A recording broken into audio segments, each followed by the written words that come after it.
Wala po dahil hindi naman ito first time na nangyari na may ma-receive kang urgent notice or meeting. Oo. Kaya hindi nyo na ho kinancel yung inyong mga meeting sa mga Muslim leaders Yes kasi po. hindi specific yung invitation. Yes po. At the same time, masyadong insulto naman sa mga kapatid nating Muslim leaders na galing sila sa iba-ibang probinsya tapos outrightly bigla kong ika-cancel. Oo nga. Oo Opo. nga. Oo. Okay, so hindi po kayo nakaboto ron.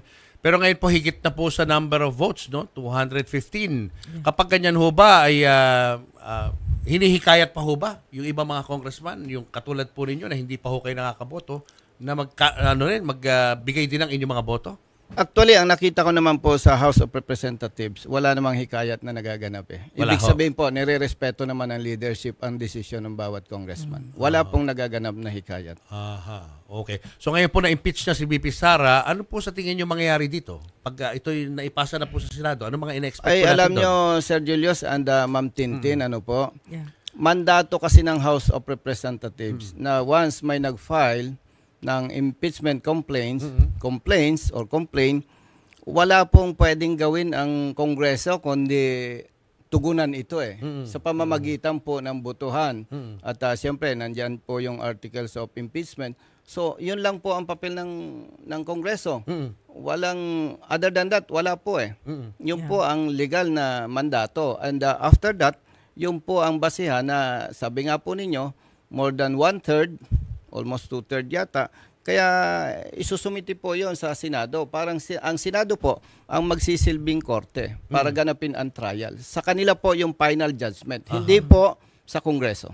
Pero pwede ho bang tanggihan ng Senado yun? Kung baga hindi nila aksyonan yung... Ay mabigat po yon. hindi pwede yun. Kasi po mandato yon. Parang kayo rin. Kung baga Kami po may mandato nyo yun mandato. eh. Mandato.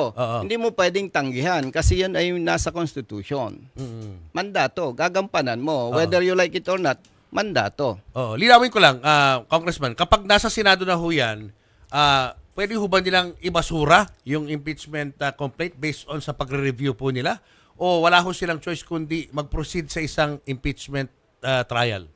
Kapareho din po yan sa korte. Hindi nila pwedeng tanggihan. Hindi Kailangan pwede. magkaroon sila ng trial. At May doon po, trial talaga. magkakaroon din sila doon ng botohan. Doon po malalaman kung ano talaga ang final judgment. Oo. Sila po ang husgado. Oo. And I think 2/3 ang dapat bumoto, pumabor para ma-impeach itong nakasalang. Oo. Opo. Which is, I think, parang 16. Yes po. 16 ang kailangan. 16 po. Out of 24, 16. Hindi ko lang sure, Ma'am Tintin. Pero paano pag hindi nakuha yung numbers na yun? Ano ho mangyayari? Ibig sabihin, below 16. Oo.